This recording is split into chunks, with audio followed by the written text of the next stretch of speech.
বিয়ে করার আগে অবশ্যই যাচাই করে নিবে। স্বামী বিয়ে করে নে সারপ্রাইজ দিল, স্ত্রী দেখে অবাক হয়ে গেল, চারিদিকে তাকাচ্ছে ধুধু মরুভূমি। আরে তুমি আমার কোথায় নিয়ে আসছো? কেন আমার বাড়িতে?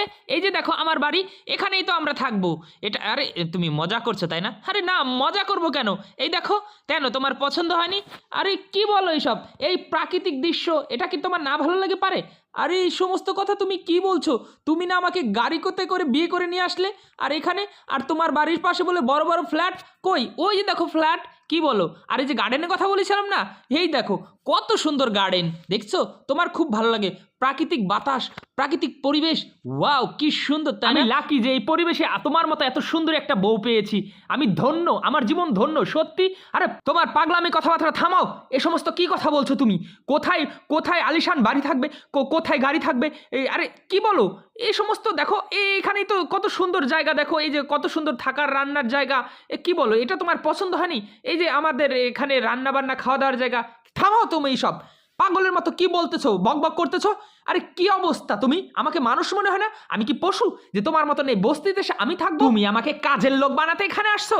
কাজের লোক কখনোই না। তুমি আমাকে ডিভোর্স দিয়ে দাও, বাস জাস্ট ডিভোর্স। আর কি বলো ডিভোর্স কেন? তুমি তো আমাকে ভালোবেসে বিয়ে করেছো, আমাকে ডিভোর্স কেন দিবে? কেন এগুলো তোমার পছন্দ নেই? না না না, আমি ভুল করেছি, আমি ভুল করেছি। আমি তোমাকে আমাকে ডিভোর্স দিয়ে দাও, আমি চলে যাবো। এই তুমি আমার হাত ধরবে না।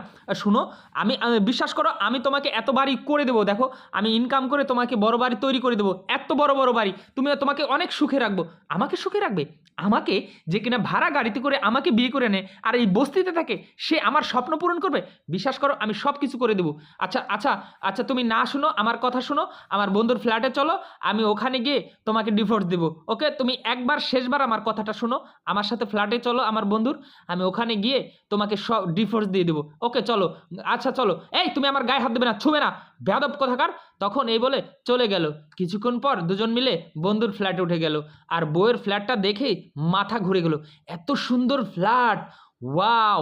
দেখো দেখো তোমার বন্ধুর যোগ্যতা, কত দামি একটা ফ্ল্যাট, কত টাকার মালিক। তোমার কি যোগ্যতা আছে আমাকে বিয়ে করার মতন? তোমার বন্ধুর যোগ্যতা আছে জাস্ট আমাকে বিয়ে করার। দেখো আমার মতন সুন্দরী শুধু তোমার বন্ধুরই বউ হওয়ার যোগ্যতা রাখে, তোমার না। আরে বন্ধু, এ সমস্ত ডিভোর্স কি বলা বলি করতেছে? নতুন বিয়ে করলে তোমরা? হ্যাঁ, তোমার বন্ধুর যোগ্যতা নেই, থাকে বস্তিতে, আর আমাকে বিয়ে করেছে, আমাকে নাকি রাজরানী করে রাখবে। তাই ওকে ডিভোর্স দিতে বলছি, আর এখন ডিভোর্স দিবে। ঠিক আছে, এত কিছু বলার দরকার নেই, আমাকে ডিভোর্স দিয়ে দাও, না হলে তোমার বন্ধুর সাথে আমাকে বিয়ে দাও। আরে অভিনয়, সব অভিনয়। তুই কি ভেবেছিস তুই আমাকে ডিভোর্স দিবি আমি গরিব বলে? আরে ডিভোর্স তুই আমাকে কি দিবি? হ্যাঁ, এই সমস্ত কিছুই তো নাটক। তখন বউ অবাক হয়ে গেল। হ্যাঁ, নাটক। আমি এই নাটকটা শুধু তোর মতন লোভী মেয়েকে পরীক্ষা করার জন্যই নাটকটা করেছি। এই ফ্ল্যাটটা দেখছিস না, এই ফ্ল্যাটটা আমার। আর ওই যে বাড়িটা না, ওটা শুধু পরীক্ষা করার জন্য যে তুই আমাকে টাকা পয়সার জন্য ভালোবাসিস না আমার অর্থ সম্পদের জন্য।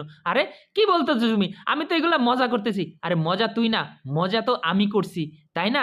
আর তুই মজা করছিস, আমি সিরিয়াসলি তোকে ডিভোর্স দেবো, অ্যান্ড এই বাড়ি থেকে বের করে দেবো এক্ষুনি। তোর মতো মেয়ের সাথে সংসার আমি তো জীবনেও করবো না। তুই একটা লোভী গোল্ডিগার, তোর সাথে আমি কখনোই সংসার করতে পারবো না। বের হয় এখান থেকে, বের হয়। তখন মেয়েটি বুঝতে পেরে এখান থেকে মাথা নিচু করে চলে গেল। আপনি ছেলে হন বা মেয়ে হন, অবশ্যই বিয়ে করার আগে ভেবে চিন্তে করবেন, না হলে এরকম পরিণতি আপনার সাথে হবে। আর ভিডিওটি ভালো লাগলে শেয়ার করে দিবেন।